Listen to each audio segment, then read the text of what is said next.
Assalamu alaikum, frères et sœurs en islam, toujours un réel plaisir pour moi de vous retrouver.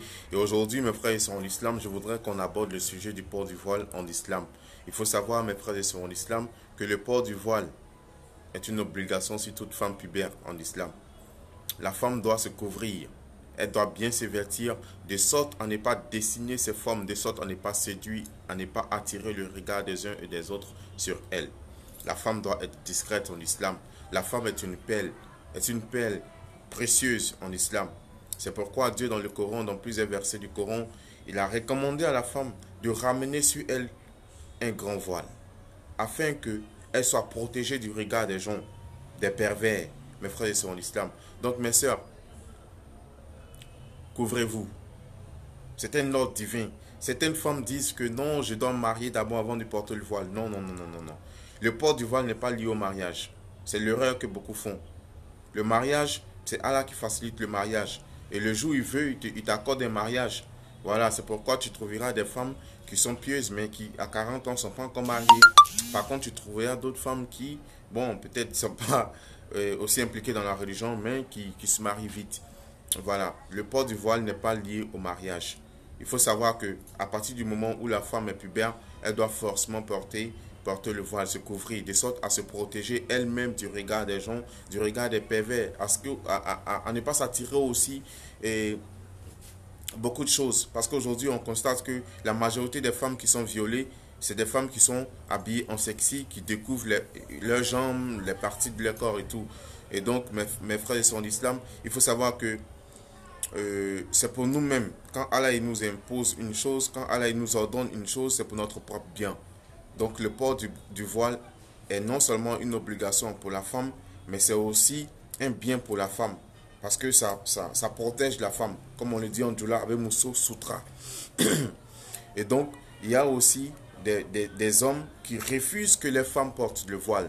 Des gens qui sont censés être des musulmans, qui sont censés même ordonner à les femmes de porter le voile, leur interdisent le voile, le port du voile. Ça, c'est pas bien. Ça, c'est pas bien. Il faut encourager les filles qui portent le voile. Moi, j'insiste sur le fait que porter le voile est une obligation. Ça, on n'a pas à débattre là-dessus. Voilà. Mais il ne suffit pas seulement de porter le voile. Quand tu portes le voile, il faut avoir aussi un comportement qui est digne. Voilà. Il faut avoir un comportement qui va avec. Aujourd'hui, quand tu passes dans la rue, on dit non, les gens qui portent le voile là, elles font des conneries, elles font ceci, elles font cela. Vous voyez l'image que on donne à notre religion. C'est quand même triste. Et certaines filles disent non, moi je vais attendre d'abord quand je vais me marier pour porter le voile. Tu as quelle certitude que dans ta vie tu vas te marier avant de mourir? Tu n'as aucune certitude. C'est Allah qui accorde le mariage à qui il veut. Voilà. Il faut porter, il faut obéir à Allah subhanahu wa ta'ala. C'est ça le plus important. Allah ne nous a même pas créé pour qu'on se marie. Parce que d'autres personnes vivent toute leur vie, ils sont célibataires. Voilà. Mais la seule chose pour laquelle Allah nous a créés, c'est pour qu'on l'adore. Donc le port du voile pour la femme fait partie d'une adoration, des actes d'adoration. Il faudrait que la femme comprenne cela. Et que le voile qu'elle porte, c'est pour elle-même, c'est un bien pour elle-même. Mes frères et sœurs en islam, n'empêchez pas vos femmes, vos épouses de porter le voile. Encouragez-les. Encouragez-les à porter le voile. Voilà. Il faut même leur offrir des voiles. Offrir des djilbab et tout. Voilà. Parce que le port du voile, faut pas vraiment faire l'amalgame. Moi, j'ai parlé de l'islam, c'est pas que l'habillement. Mais pour la femme, c'est important pour elle de porter le voile. C'est même obligatoire pour elle de porter le voile si elle veut remplir les conditions de la religion. C'est pourquoi nous conseillons à nos sœurs de vraiment faire l'effort de porter le voile, de se couvrir avant de sortir de chez elle. De sorte à ne pas attirer. On pense souvent que c'est en étant sexy qu'on va avoir un mari. Non, non, non, non, non, pas du tout. Pas du tout. Combien de sœurs qui portaient le voile ont eu des maris? Parce qu'elles portaient le voile. C'est Allah qui accorde le mariage.